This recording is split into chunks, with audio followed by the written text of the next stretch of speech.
El siglo XVII significó para España una época de decadencia y dogmatismo, con una fuerte presencia de la Inquisición y la lucha contra moros, judíos y protestantes, la cacería de brujas, herejes, el judaísmo y todo cuanto fuera considerado un error en la fe y la doctrina de la Iglesia generó un gran temor en las gentes tanto de la península española como de las distintas provincias de América. Los temores crearon fantasmas y visiones, por medio de los cuales se trataba de evadir la realidad opresora. El siglo XVIII fue llamado Siglo de las Luces. El espíritu de la Ilustración se extendió por Europa y llegó a España en tiempo de los Borbones. Como un reflejo del espíritu ilustrado francés, se auspiciaron las investigaciones naturalistas, botánicas y zoológicas que tuvieron en América un buen espacio para el estudio de la historia natural. Durante los reinados de Carlos III y Carlos IV, la corte española se rodeó de varios notables pensadores y humanistas inspirados en la Ilustración y el enciclopedismo, quienes influyeron sobre el destino de España y sus colonias. El conde de Aranda es una figura notable en el panorama de la Ilustración española. Se empeñó en una lucha contra los alcances de la intervención de la Iglesia en los asuntos públicos y en particular sobre los excesos de la Inquisición. Por otra parte, el conde de Aranda le planteó a Carlos III la posibilidad de crear varios reinos en América, encabezados por monarcas extraídos de la Casa de Borbón, con el fin de crear una gran confederación de monarquías encabezadas por el rey de España. Esta audaz propuesta fue rechazada por el monarca ante el temor de que se produjera una disgregación del poder y se fomentara la separación, con un gran perjuicio para España. Más allá de las reformas y beneficios generados por la Ilustración, los conflictos con Inglaterra y las consecuentes dificultades para el comercio y el tráfico marino a causa de los ataques de piratas apoyados por el gobierno británico, los monarcas borbones se vieron forzados a crear nuevos impuestos para sufragar los gastos que requería la seguridad de los puertos y el tráfico marino, entre ellos el impuesto de barlovento y el llamado gracioso donativo. Los pueblos sometidos al vasallaje no resisten la presión ejercida por los nuevos impuestos. Voces de protesta se escuchan a lo largo de la cordillera de los Andes en la América meridional.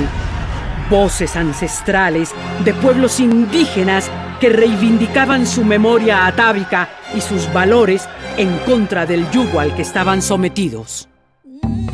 Varios dirigentes de origen quechua fomentaron rebeliones indígenas en la sierra peruana, mucho antes que Tupac Amaru. El legado rebelde de aquellas primeras manifestaciones de protesta reapareció en las cumbres andinas, promovido por diversos caudillos. En Lima, capital del Virreinato del Perú, se produjo una rebelión indígena separatista. Era el año de 1750. Esta acción fue dominada por las fuerzas realistas y sus cabecillas condenados a ser arrastrados, ahorcados y descuartizados, poniendo las cabezas en 3 sitios diferentes. Otras voces inconformes se escucharon a causa de los impuestos al aguardiente que culminaron en el asalto a los estancos. En la ciudad de La Paz, en el Alto Perú, hoy Bolivia, se produjo un levantamiento el 12 de marzo de 1780. Según varios historiadores, se trató de una verdadera sublevación de carácter revolucionario. Se inició como una protesta contra el aumento de los impuestos, que pasó a convertirse en un primer intento de independencia. Estos movimientos rebeldes continuaron manifestándose en distintos puntos del continente. En Arequipa, Perú, se produjo un levantamiento general en contra del visitador José Antonio de Areche. Pero el levantamiento indígena más importante que se produjo en América del Sur fue el protagonizado por José Manuel Condorcanqui, conocido como Tupac Amaru, quien se proclamó heredero de los reyes incas y encabezó un poderoso movimiento cuyo primer cuartel general se ubicó en el pueblo de Tungazuca, compuesto en su mayoría por descendientes de los incas. Micaela Bastidas, mujer de Tupac Amaru, también participó en la lucha haciendo parte del llamado Grupo de los Cinco, y fue ella quien propuso tomarse la ciudad del Cusco, uno de los principales baluartes del antiguo imperio inca. Las fuerzas de Tupac Amaru crecieron a finales de 1780. En el momento culminante del levantamiento, los insurrectos lograron apresar y luego ejecutar al corregidor de la provincia de Tinta, llamado Antonio Arriaga, contra quien se habían levantado diversos sectores populares a causa de su carácter despótico y ultrajante en el trato con criollos e indígenas. Después de varios intentos fracasados por someter a Tupac Amaru, las autoridades virreinales del Perú lograron arrestarlo y contener sus fuerzas a comienzos del año de 1781. La sentencia que condenaba a muerte a Tupac Amaru tuvo lugar el 15 de mayo de 1781. Fue promulgada por el visitador José Antonio de Areche y la ejecución tuvo lugar el 18 de mayo de 1781. Se trató de un acto extremadamente cruel, que luego se repetiría en el caso de José Antonio Galán, caudillo popular surgido del movimiento comunero del Nuevo Reino de Granada. En México también se habían producido levantamientos indígenas a mediados del siglo XVIII, como el de Jacinto Canes, indio de Campeche, arrestado y ejecutado apenas un mes después del inicio de su rebelión, en diciembre de 1761. Las rebeliones en contra de los reinos colonialistas se extendieron a Norteamérica. La guerra de independencia de los Estados Unidos en contra de Inglaterra tuvo lugar entre 1775 y 1783. Varios reinos rivales de la Gran Bretaña apoyaron a los rebeldes separatistas.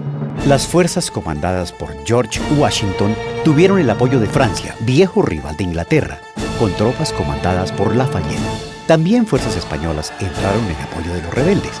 De este modo, la monarquía española respondía a los constantes ataques de los piratas y de la armada inglesa contra sus barcos en el Atlántico. La derrota final de Inglaterra se produjo en la batalla de Yorktown, que tuvo lugar a lo largo de intensas jornadas desarrolladas entre el 26 de septiembre y el 19 de octubre de 1781. Al final, el comandante británico Lord Cornwallis capituló ante las fuerzas locales dirigidas por Washington y sus aliados franceses comandados por el mariscal de Lafayette. Durante el mismo año de 1781 tuvo lugar en el Nuevo Reino de Granada el movimiento de los comuneros. Tras el gesto de una valiente mujer llamada Manuela Beltrán, quien arrancó los edictos en los que se ordenaba el pago de nuevos impuestos, como el llamado Armada de Barlovento, en la plaza del municipio de El Socorro, el 16 de marzo de 1781 se produjo un levantamiento general al cual se unieron muchos habitantes de las poblaciones vecinas, como Simacota, San Gil, Charalá, Oiba y Mogotes. Más de 20.000 comuneros se unieron en Puente Real e iniciaron una marcha hacia Santa Fe, capital del Nuevo Reino de Granada, bajo el grito de ¡Viva el rey y abajo el mal gobierno! Las fuerzas realistas enviadas para contener el movimiento popular no pudieron impedir el avance de la multitud, que llegó hasta la ciudad de Zipaquirá a comienzos de junio y se preparó para dar el paso final hacia Santa Fe. En la casa cural de Zipaquirá se reunieron el capitán general de los comuneros, Juan Francisco Berbeo, y otros de sus capitanes, con el arzobispo de Santa Fe, Antonio Caballero y Góngora, para discutir las capitulaciones propuestas y presentadas por los comuneros. Finalmente, el Real Acuerdo aprobó las capitulaciones, aunque en un gesto simulado, sin la menor intención de cumplirlas, mientras se disolvía el movimiento comunero y las gentes regresaban a sus hogares. Y en el mes de julio, el virrey Manuel Antonio Flores decretó su nulidad con el argumento de haber sido aprobadas bajo presión y sin el permiso de la autoridad suprema.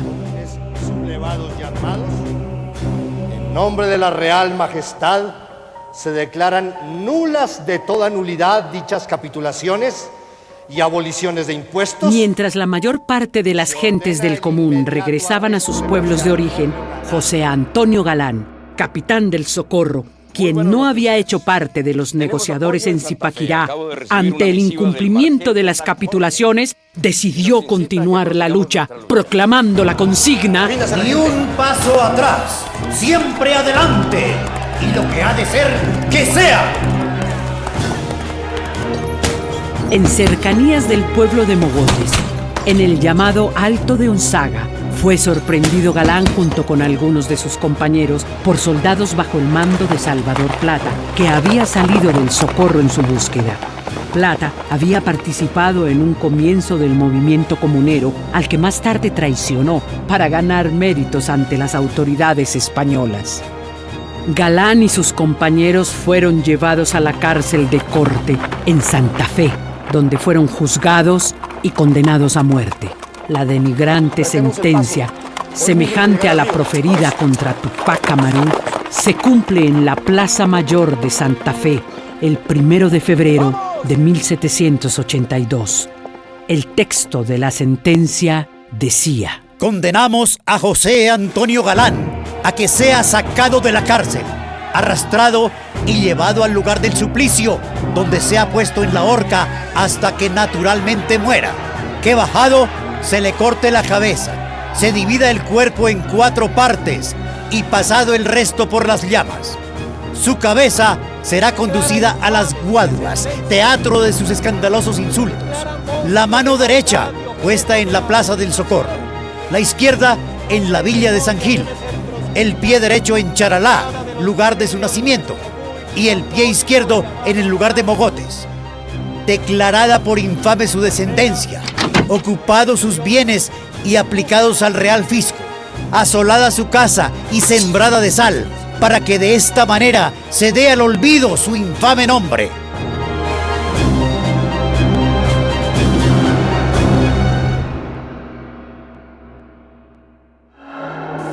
La crueldad de estas medidas no consiguió frenar los impulsos de libertad que se venían gestando en distintos puntos del continente.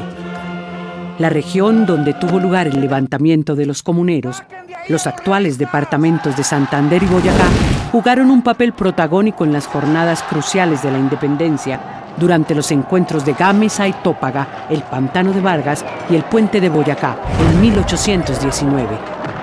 Hacia finales del siglo XVIII se desarrolló un movimiento clandestino en el puerto de La Guaira y en Caracas, en la Capitanía General de Venezuela. Este movimiento, organizado por las ligas masónicas y promovido por Manuel Gual y José María España, 2 miembros de las sociedades secretas, decidieron impulsar la creación de una república independiente, no solo en Venezuela, sino en toda la América, inspirados en las ideas de la Ilustración. A ellos se unieron otros hombres de ideas afines, entre ellos Simón Rodríguez, el maestro de Simón Bolívar. La conspiración fue descubierta en junio de 1797 y sus principales gestores fueron encarcelados. Simón Rodríguez logró escapar primero a las Antillas y luego a Europa.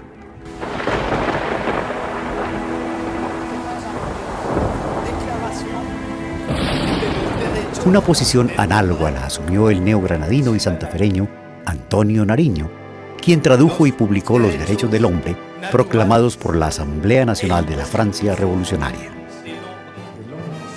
Antonio Nariño fue arrestado y procesado por la traducción de Los Derechos del Hombre en el año de 1794. A lo largo de su vida, tuvo que padecer varios arrestos y años enteros en las prisiones de Santa Fe de Bogotá, Cartagena de Indias y en la cárcel de La Carraca, de Cádiz.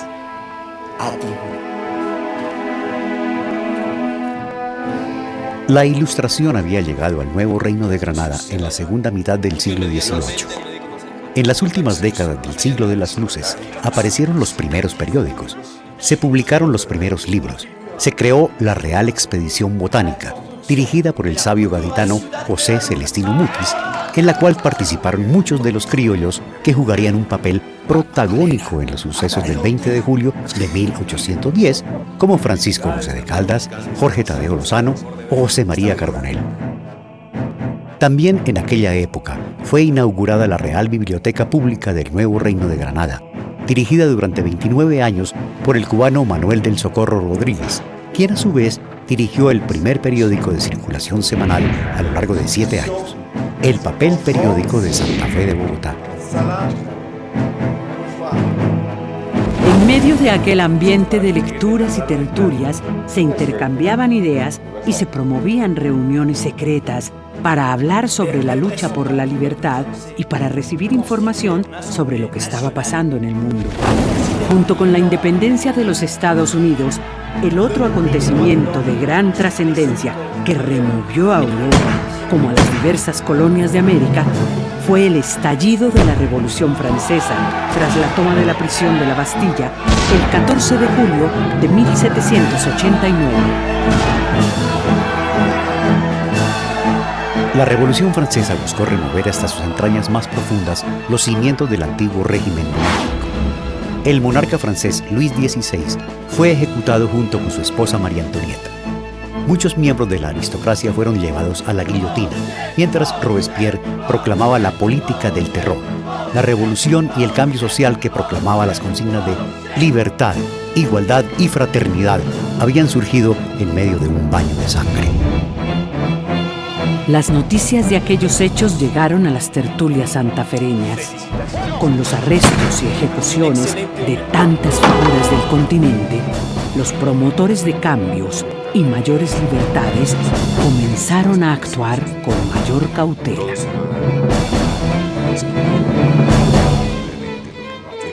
El primer movimiento victorioso por la independencia en el Caribe tuvo lugar en Haití, una antigua colonia francesa ubicada al occidente de la isla de La Española. La lucha por separarse del dominio francés fue iniciada por François-Dominique Toussaint Louverture, antiguo esclavo y cochero de una plantación. La lucha de Toussaint Louverture se prolongó entre los años 1783 y 1802, año en que fue capturado y desterrado a Francia, donde murió. En 1803, Jean-Jacques Dessalines, otro antiguo esclavo levantado en armas, quien dirigió una revuelta de esclavos en 1791, tomó las banderas de Toussaint Louverture y emprendió una lucha sin cuartel contra las tropas francesas, logrando derrotarlas en la batalla de Bastia en 1803. En 1804, declaró la independencia de Haití y se hizo coronar emperador. La crueldad y excentricidades de Dessalines hizo que algunos jefes de amplios grupos del norte y del sur de la isla entraran en franca rebelión en su contra, hasta que lograron darle muerte. Al norte tomó el mando Henri Christophe y en el sur asumió el mando el presidente Alejandro Pétion, declarándose presidente vitalicio y proclamando la República de Puerto Príncipe. En 1816 apoyó la lucha de Simón Bolívar en América del Sur con armas, barcos y soldados. El cambio más profundo en la política europea, que repercutió en las colonias de América, lo constituyó el vertiginoso ascenso de Napoleón Bonaparte, quien, desde su cargo de cónsul y como guerrero en los campos de batalla, fue escalonando posiciones hasta coronarse emperador por su propia mano en la Catedral de Notre Dame y en presencia del Papa, en diciembre de 1804. Ya coronado emperador, Napoleón comenzó a realizar operaciones para adueñarse de Europa entera y convertir de este modo a Francia en la primera potencia mundial. Solo Inglaterra se manifestó en contra, por lo cual Napoleón decretó un bloqueo continental en su contra. Portugal se inclinó a favor de Inglaterra, ante lo cual Napoleón actuó de inmediato para invadir a Portugal e imponer un nuevo monarca favorable a su causa. Para ello, convocó a una reunión de urgencia con las autoridades españolas en la ciudad francesa de Fontainebleau a mediados de 1807. Carlos IV envió a Manuel Godoy como su delegado con plenos poderes. Godoy se entrevistó directamente con el emperador, quien impuso las condiciones para lograr el libre paso de las tropas francesas por España, con la aparente misión de dirigirse a Portugal. Godoy firmó el tratado el 27 de octubre de 1807 con la esperanza de que Bonaparte lo eligiera para asumir la corona portuguesa. Pero desde luego, Bonaparte tenía otros planes. Napoleón envió a España un ejército de alrededor de 60.000 hombres bajo el mando del general Joaquín Murat. Al tener noticias de la entrada a España de las fuerzas francesas, los reyes resolvieron alojarse en el Palacio de Aranjuez para tener abierto el camino hacia Sevilla. Al ver el poder absoluto que había tomado Godoy, un sector de la aristocracia apoyó un amplio movimiento en contra de Carlos IV, buscando que abdicara del trono a favor de su hijo Fernando. El 18 de marzo de 1808 se produjo el movimiento popular conocido como el Motín de Aranjuez. La entrada de las tropas francesas a Madrid generó el rechazo popular. Murat entró a la capital española el 23 de marzo, mientras Fernando lo hizo al día siguiente. Murat se dirigió a entrevistarse con Carlos IV, desconociendo la autoridad de Fernando VII y advirtiendo que Napoleón Bonaparte solo reconocía la soberanía de Carlos IV. Le planteó a los reyes que por su seguridad deberían trasladarse a El Escorial, pues el propio emperador estaba interesado en hablar con ellos. Fernando, por su parte, al ver la actitud despectiva del emisario de Bonaparte, decidió dirigirse a Francia a entrevistarse directamente con Napoleón y buscar el reconocimiento de Francia a su soberanía. Como en un juego de ajedrez, Napoleón movió sus fichas y puso en jaque al rey. Tanto Carlos IV y su esposa María Luisa de Parma como Fernando VII llegaron a la ciudad francesa de Bayona con la idea de entrevistarse con el emperador, aunque pronto se dieron cuenta de que en realidad eran sus prisioneros. Napoleón le pidió tanto a Carlos como a Fernando abdicar de sus derechos al trono a su favor. Las abdicaciones tuvieron lugar a principios de mayo de 1808 en la ciudad de Bayona, mientras en Madrid se producían levantamientos populares en contra de los invasores franceses. Napoleón nombró a su hermano José Bonaparte como nuevo rey de España, mientras en la península se gestaba un amplio movimiento popular por la independencia contra el invasor francés y a favor de los derechos de Fernando VII a la corona. Para ello, se nombró una junta provisional mientras Fernando recuperaba el trono. El pueblo español asumió una actitud crítica y satírica hacia José Bonaparte, a quien bautizó con el apodo de Pepe Botellas, a causa de su afición al licor.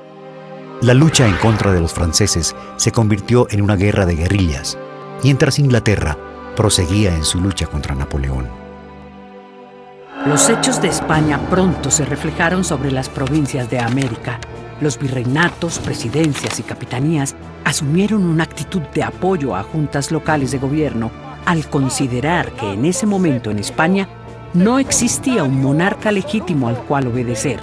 La Junta Central de España comenzó a enviar delegados a las provincias de América y pronto se comenzaron a producir profundas diferencias entre las reales audiencias y los cabildos, entre los oidores y los diputados de los distintos cabildos, en su mayoría criollos descendientes de españoles, quienes aspiraban a ascender en la escala social y a obtener mayor poder y capacidad de mando. La insurrección de los cabildos y la creación de juntas de gobierno es el primer paso para la independencia americana. Los antiguos movimientos insurreccionales y la influencia de los principales pensadores y filósofos de la Ilustración habían creado entre los criollos un espíritu de cambio y una conciencia de pertenencia que ya no tendría marcha atrás. El primer paso se dio en la ciudad de Quito el 10 de agosto de 1809, cuando fue arrestado y despojado de su cargo el presidente de la audiencia, el conde Ruiz de Castilla. Tanto él como sus ministros fueron sustituidos por una Junta Suprema de Gobierno, integrada por miembros destacados de la Ilustración quiteña, en su mayoría criollos. El movimiento fue reprimido de inmediato con violencia y varios de sus autores ejecutados.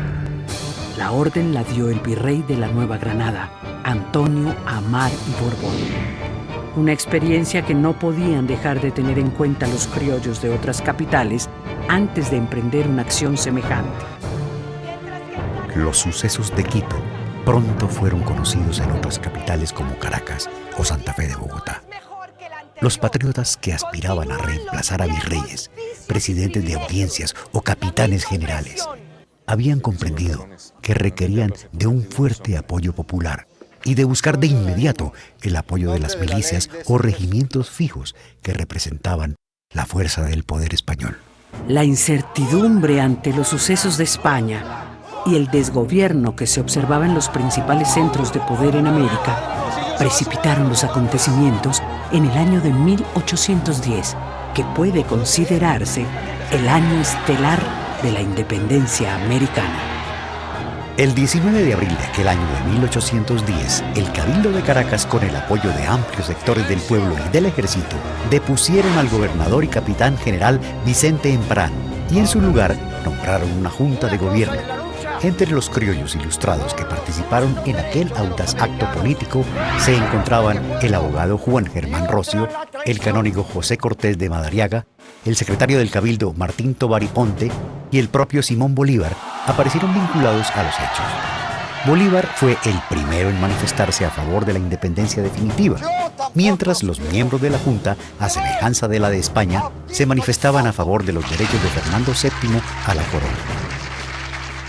El pueblo español luchaba por su independencia contra el invasor francés, mientras los criollos y el pueblo americano se hallaban en una encrucijada entre la defensa de los derechos de Fernando VII como su monarca legítimo o la declaración de independencia y la creación de nuevas naciones como repúblicas democráticas al modo de los Estados Unidos, que había consolidado su independencia y proclamado una constitución republicana sin monarcas ni cargos vitalicios. La Junta de Gobierno de Venezuela resolvió enviar una comisión a Inglaterra para buscar su reconocimiento y ayuda. Simón Bolívar quiso hacer parte de la comisión, junto con Andrés Bello, quien había sido uno de sus maestros, y para ello se ofreció a pagar los gastos del viaje. En Londres, el joven impetuoso buscó a Francisco de Miranda, quien había intentado una invasión fallida a Venezuela por el pueblo de Coro en 1806, para que viajara a Venezuela y se encargara del mando de las tropas y así consolidar la independencia definitiva de España. Mientras ocurrían estos hechos en Londres, en la Nueva Granada un grupo de criollos ilustrados venían preparando un movimiento para dar su propio grito de independencia. La ocasión se presentó con el anuncio de la llegada de un comisionado de la Junta Central de Sevilla, el quiteño Antonio Villavicencio.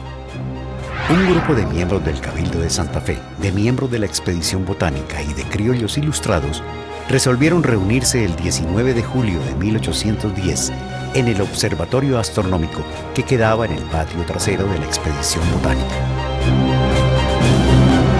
Entre ellos se encontraban Francisco José de Caldas, a quien Mutis había dejado la dirección del observatorio, el abogado Camilo Torres, José Acevedo y Gómez, José María Carbonell, Antonio Morales y sus hijos, entre otros.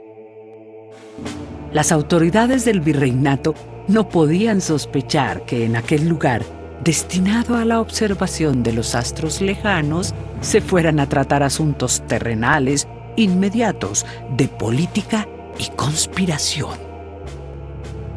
En la reunión se acordó aprovechar la fecha del día siguiente, viernes 20 de julio, que era día de mercado, para levantar al pueblo que venía de los distintos barrios de la capital y de los pueblos vecinos y dar el golpe para elegir una junta de gobierno que reemplazara al virrey y a la Real Audiencia. Hacia el final de la mañana, Antonio Morales y sus hijos ingresaron al almacén del comerciante español José González Llorente, de un reconocido mal genio y antipatía por los criollos americanos. Tal como lo habían acordado el día anterior, le pidieron prestado un florero para adornar el salón donde se iba a llevar a cabo una recepción en honor al quiteño Antonio Villavicencio. González Llorente reaccionó tal como los patriotas lo habían calculado. Negó el préstamo del florero y expresó palabras injuriosas en contra de los criollos.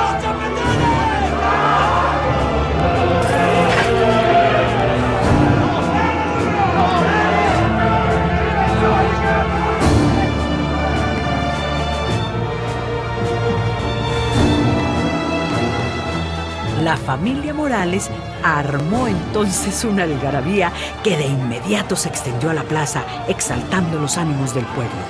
Uno de los principales miembros del cabildo, José Acevedo y Gómez, se asomó al balcón y se dirigió a los presentes con palabras emotivas. ¡Mañana seréis tratados Santafereños, si perdéis estos momentos de efervescencia y calor, Si dejáis escapar esta ocasión única y feliz, antes de 12 horas seréis tratados como insurgentes.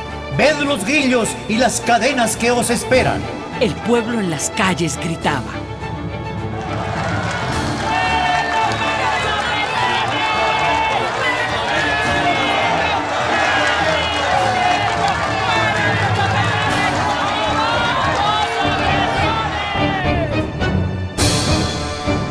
Por su parte, José María Carbonell, escribano de la expedición botánica, incitó a las gentes del pueblo, tanto en los puestos de la plaza como en los arrabales, para que se sumaran al movimiento rebelde. Ante la amenaza contra sus vidas, los oidores de la Real Audiencia se escondieron. Los miembros del Cabildo plantearon la creación de una junta, tal como se había convenido en acuerdo con la Junta de Regencia de Sevilla, y le pidieron al virrey Amari Borbón que la presidiera, pero este rechazó la invitación. El acta del 20 de julio marca el inicio de esa gesta de la independencia que solo culminaría 9 años más tarde con el triunfo en la batalla de Boyacá. 53 personas firmaron el acta que puede considerarse como la fe de bautismo de la nación colombiana. En forma desafortunada, este documento, junto con otros papeles de los primeros días de la independencia, fue destruido por las llamas en el incendio que acabó con las Galerías Arrubla en el año de 1900. Los hechos del 20 de julio en la capital del nuevo Reino de Granada impulsaron la declaración de independencia en diferentes ciudades y municipios del virreinato a lo largo del año de 1810. Neiva, 27 de julio. San Juan de Girón, 30 de julio. Tunja, 31 de julio. Pamplona, 31 de julio. Santa Marta, 9 de agosto. Popayán, entre el 11 y el 14 de agosto. Monpós, 20 de agosto. Santa Fe de Antioquia, 20 de agosto. Timaná y Garzón, 6 de septiembre. Y la misma injusticia. Exigimos la renuncia de Jorgito I y su camarilla. Tras los sucesos del 20 de julio cambia la situación del virreinato de la Nueva Granada. La declaración de independencia de distintas provincias y ciudades abre un debate sobre si las juntas respaldan los derechos de Fernando VII a la corona y se someten a su mandato una vez restituido en el trono, o se plantea en forma definitiva una independencia de España para construir una nueva república, independiente y soberana. Esta es la disyuntiva que formula Antonio Nariño a su regreso de la prisión en Cartagena, donde había permanecido durante varios años. La propia Cartagena declaró su independencia definitiva el 11 de noviembre de 1811, así como lo haría el estado de Cundinamarca y su capital, Santa Fe de Bogotá, ese mismo año. Nariño defiende sus puntos de vista en un nuevo periódico que crea al llegar a Santa Fe, La Bagatela, desde donde defiende la necesidad de unidad por medio de una política centralista. Ineptos, egoístas y embrolladores son nuestros gobernantes. Han convertido esta revolución. Las posiciones políticas se dividen. Muchos criollos santafereños apoyan a Nariño, pero Camilo Torres y gentes de las diversas provincias son partidarios de constituir un Estado federalista y con este propósito establecen la creación del Congreso de las Provincias Unidas, que toma por sede a Tunja. Declaro solemnemente inaugurado este Congreso de las Provincias Unidas de la Nueva Granada. Pronto, las diferencias entre corrientes desembocan en una guerra civil.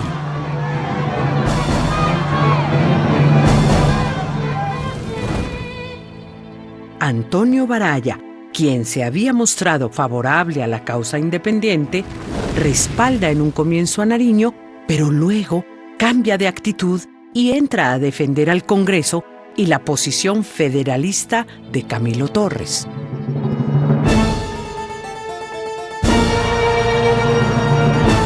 Mientras los patriotas neogranadinos prosiguen las luchas y enfrentamientos entre centralistas y federalistas, en otras provincias del continente prosigue la lucha por lograr la independencia. Aunque en un principio las juntas de gobierno que se crearon conservaban la idea de esperar el retorno de Fernando VII al poder, Poco a poco, los revolucionarios más avanzados optaron por afirmar la independencia definitiva de España. Con ese objetivo llegó Francisco de Miranda a Caracas e inició la conformación de un ejército que pudiera defender la nueva república ante un intento de reconquista por parte de las fuerzas realistas.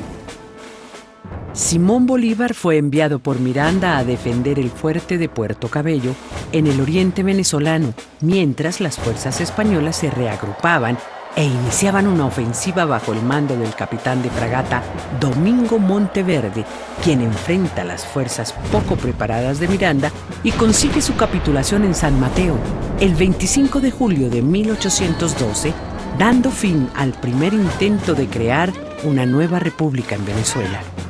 Por otra parte, Bolívar pierde la fortaleza de Puerto Cabello y debe regresar a Caracas en momentos en que se entera de la claudicación de Miranda y junto con otros patriotas lo entrega a las autoridades españolas. Miranda es arrestado en La Guaira y enviado a las prisiones de Cádiz, donde falleció unos años más tarde sin haber logrado consolidar su sueño revolucionario.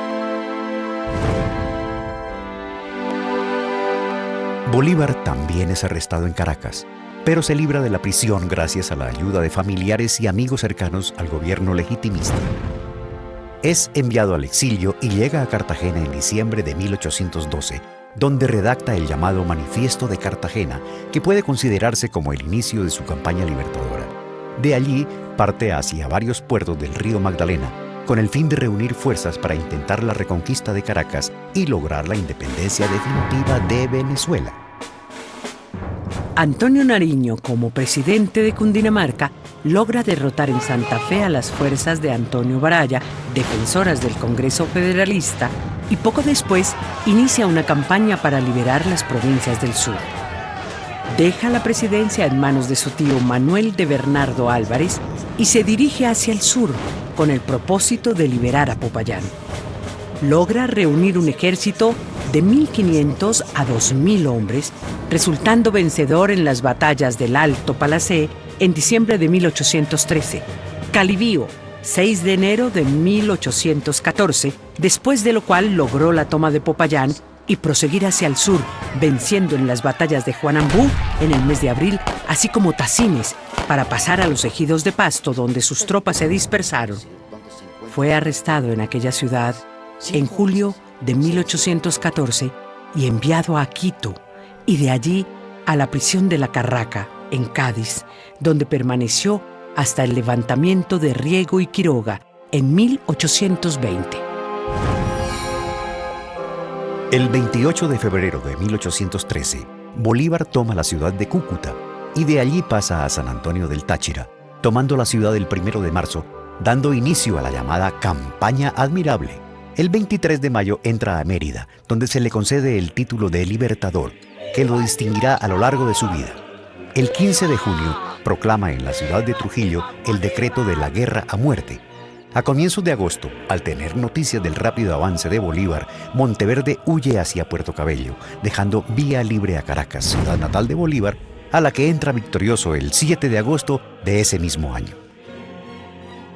En esta campaña jugaron un papel destacado dos mártires neogranadinos. Atanasio Girardot, quien pereció en la batalla del Bárbula, que tuvo lugar el 26 de septiembre de 1813. Girardot logró la victoria, pero cayó bajo una descarga del ejército realista cuando intentó izar la bandera en la cumbre de la colina. El otro héroe fue el santafereño Antonio Ricaurte, quien murió al hacer estallar el polvorín en la hacienda de San Mateo, sitiada por el asturiano José Tomás Boves, el 25 de marzo de 1814. Boves inició su campaña para la reconquista y dominio de Venezuela el 3 de febrero de 1814. En su acción guerrera no omitió la realización de actos de una violencia sin precedentes. En especial en la ciudad de Valencia, desarrolló matanzas de mantuanos y criollos americanos, contra los cuales guardaba un viejo resentimiento. El avance de Boves, conocido con el apelativo de El Puro Gallo, obligó a Bolívar a regresar a la Nueva Granada y dirigirse a Tunja en busca del apoyo de Camilo Torres y las fuerzas del Congreso. Camilo Torres le planteó a Bolívar la necesidad de integrar a Cundinamarca y a su capital, Santa Fe, a la Federación de las Provincias Unidas. Bolívar entonces marchó a Santa Fe y tras un breve sitio logró la entrega de la ciudad, que a partir de esa acción se integró a la Federación. Luego, Bolívar marchó a Cartagena, donde encontró una resistencia por parte del comandante de la plaza, Manuel del Castillo y Rada, ante lo cual resolvió poner sitio a la ciudad. No logró tomar la plaza, que le opuso una fuerte resistencia, cuando se enteró de la inminente llegada del pacificador Pablo Morillo, quien venía desde Venezuela con el objetivo de reconquistar a la Nueva Granada. Bolívar partió de inmediato hacia la isla de Jamaica en busca de protección británica. Allí escribió un importante documento conocido como la Carta de Jamaica, donde planteó su visión sobre América con varias observaciones que resultaron proféticas. Entretanto, Morillo logró tomar a Cartagena y allí cambió la orientación de la política que le había sido encomendada. Su tarea era pacificar las antiguas provincias de ultramar después de la firma del Tratado de Valencia, celebrado el 11 de diciembre de 1813, por medio del cual Napoleón reconoció a Fernando VII como legítimo rey de España. El rey Fernando fue liberado del lugar de su retención en Bayona y regresó a España el 14 de marzo de 1814. El 4 de mayo de aquel año, poco después de recibir la corona, emitió un decreto por medio del cual restablecía la monarquía absoluta y declaraba nula la Constitución de Cádiz de 1812. El 10 de mayo, las Cortes fueron disueltas y un poco después el monarca resolvió enviar un gran ejército de reconquista y pacificación para buscar nuevamente el sometimiento de las llamadas provincias de ultramar bajo su mandato. Morillo llegó a la isla Margarita, frente a las costas de Venezuela, en plan de reconciliación. Salió de la isla después de haber concedido una amnistía general a todos los que habían participado en acciones por la independencia, considerando que con la llegada de Fernando VII al trono, habían cesado las razones para mantener la actitud de rebeldía. En nombre del rey, yo os perdono. General, que abran las puertas de la cárcel. Tan pronto partió Morillo, el general venezolano Juan Bautista Arizmendi ordenó ejecutar a los españoles que se encontraban en la isla. Morillo se dirigió a Caracas y después a Cartagena de Indias, siempre con ánimo conciliador y amistoso. Sin embargo, en Cartagena recibió la noticia del genocidio de la isla Margarita y a partir de ese momento decidió cambiar por completo de política y ordenó fusilar a los que consideró los jefes rebeldes y traidores al rey para dejar un escarmiento. Pero ahora van a saber en Santa Fe quién es el general Pablo Morillo. ¡Aranjuez, sígame! ¡Ah! Entre los patriotas que cayeron en Cartagena por orden de Morillo se encontraron, entre otros, Manuel del Castillo y Rada, José María García de Toledo y Pantaleón Germán Ribón. Al llegar a Santa Fe de Bogotá, repitió la misma operación ejemplarizante, enviando al patíbulo a las figuras más sobresalientes de la primera independencia. Entre muchos otros, fueron llevados al suplicio Francisco José de Caldas, Camilo Torres, Antonio Villavicencio, José María Carbonell, Jorge Tadeo Lozano, Salvador Rizo, Manuel Rodríguez Torices, Joaquín Camacho, Manuel Bernardo Álvarez. Mientras Pablo Morillo fusilaba a los patriotas, Simón Bolívar viajó de Jamaica hacia Haití, donde consiguió la ayuda del presidente Pétion, que le permitió regresar a Venezuela con barcos y armas, dispuesto a conformar las fuerzas de un ejército con el cual combatir a Morillo y demás oficiales españoles y conseguir la independencia total y definitiva, no solo de Venezuela, sino de toda la América del Sur. Bolívar instaló su cuartel general en la ciudad de Angostura, hoy Ciudad Bolívar, situada en el oriente venezolano a orillas del río Orinoco. En ella fue instalado el Congreso de Venezuela a comienzos del año de 1819, una fecha crucial en la campaña libertadora. Mientras Bolívar organizaba sus fuerzas en Angostura, en los llanos de Apure, José Antonio Páez combatía a los ejércitos españoles bajo el mando de Morillo y el mariscal Latorre.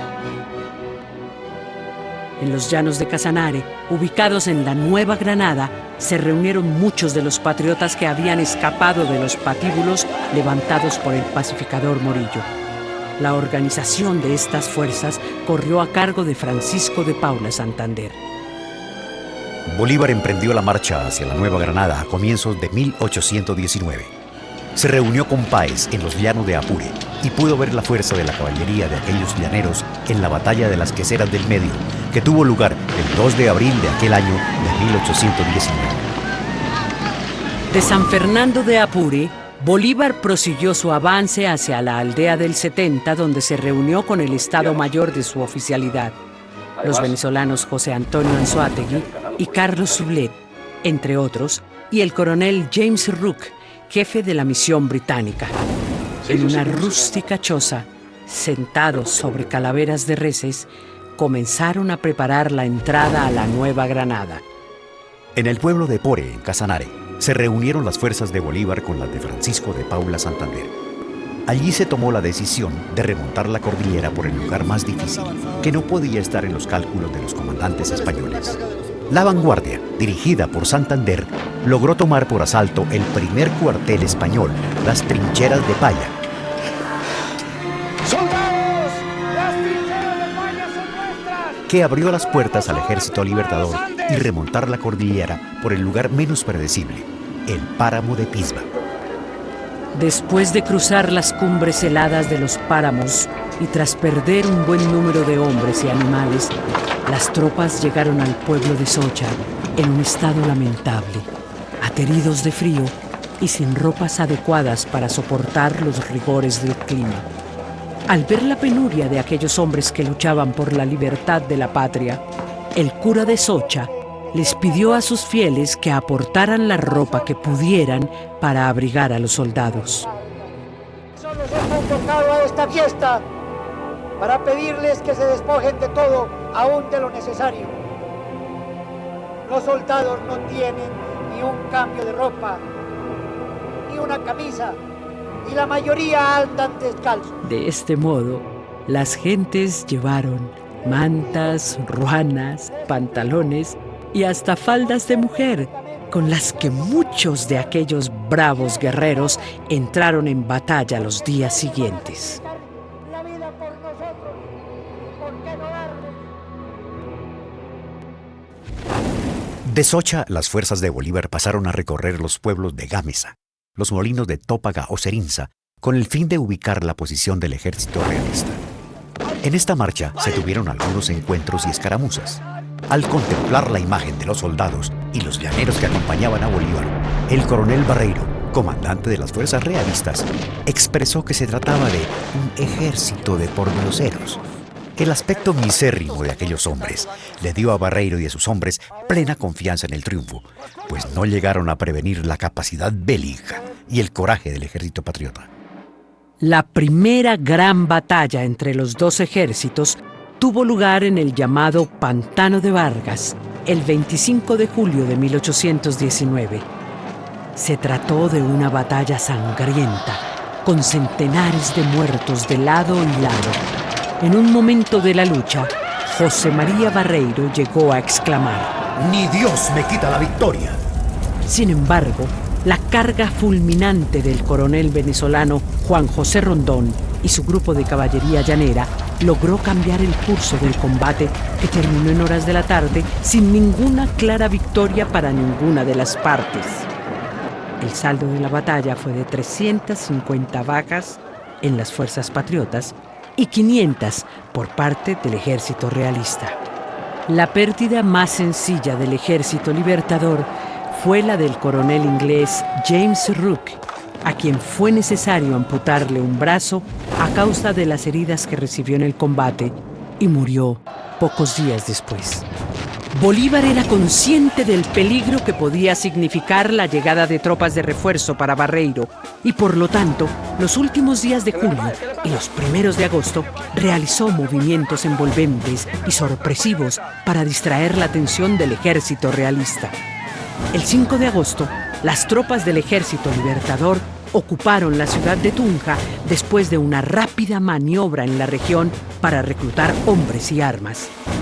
El coronel Barreiro avanzó por el camino hacia la capital con el propósito de pedir urgentes refuerzos al virrey Sámano. Estaba seguro de que Bolívar permanecería en Tunja por lo menos una semana, lo cual le daría el tiempo necesario para esperar la llegada de las tropas de la capital y lograr la derrota de Bolívar y sus fuerzas rebeldes. Por su parte, Bolívar sabía que la velocidad y la sorpresa eran sus armas más eficaces.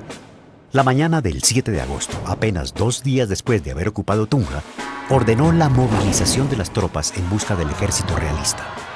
Barreiro y sus hombres se habían ubicado a orillas del pequeño río Teatinos o de Boyacá, tomando el puente para cerrar el paso hacia la capital. En horas del mediodía, ordenó la repartición del parque con el almuerzo. Muchos de los soldados se habían quitado las botas y descansaban tranquilamente metiendo los pies en las aguas del riachuelo. De repente, vieron cómo las colinas de los alrededores se llenaban de hombres que avanzaban con lanzas, espadas, hachas, palos, cualquier objeto que pudiera servir de arma de combate. La sorpresa fue definitiva para decidir la suerte de la batalla, cuya acción resultó tan eficaz que con un número mínimo de muertos, logró tomar el puente, mientras Barreiro, incapaz de organizar a sus hombres, resolvió esconderse en una cueva tras los ramajes de la montaña. Fue un niño encargado de cuidar los caballos, cuyo nombre era Pedro Pascasio Martínez, con apenas 12 años de edad, quien logró capturar al comandante del ejército realista, amenazándolo con una lanza. Con esta acción contundente, se logró la libertad de la Nueva Granada. Algunas operaciones en la costa norte, en la región de Antioquia y en el sur consolidarían en forma definitiva la independencia y la formación de una nueva nación, surgida en un comienzo de la unión del antiguo virreinato de la Nueva Granada y de la Capitanía General de Venezuela, Colombia como república independiente y soberana. Entre los oficiales realistas capturados en el campo de Boyacá se encontraba Francisco Binoni, cuya traición había hecho perder la plaza de Puerto Cabello en la primera acción militar comandada por Bolívar en 1812. Fue la única ejecución ordenada por Bolívar después de la batalla. El ahorcamiento de Binoni tuvo lugar en la plaza del pueblo de Venta Quemada, en camino a la capital. A la entrada de Bolívar y Santander a la capital, Bolívar asumió la presidencia y Santander la vicepresidencia, quedando encargado del Ejecutivo en ausencia del titular. Bolívar partió de nuevo a Venezuela y a finales del año cerró el Congreso de Angostura. El 24 de junio de 1821 tuvo lugar cerca de la ciudad de Valencia la batalla de Carabobo entre el ejército realista español a cargo del mariscal de campo Miguel de la Torre y el ejército republicano comandado por Simón Bolívar. La victoria de Bolívar fue decisiva para conseguir la liberación de Caracas y consolidar la independencia de Venezuela. El Congreso celebrado en la Villa del Rosario de Cúcuta confirmó la unión de la Nueva Granada y Venezuela para constituir una nueva nación, la República de Colombia. En este Congreso se aprobó la primera Constitución de Colombia como nación libre y soberana. Las deliberaciones se iniciaron en el mes de abril y la firma de la nueva Constitución tuvo lugar el 6 de octubre de 1821, cerrando un capítulo crucial en la independencia de América del Sur.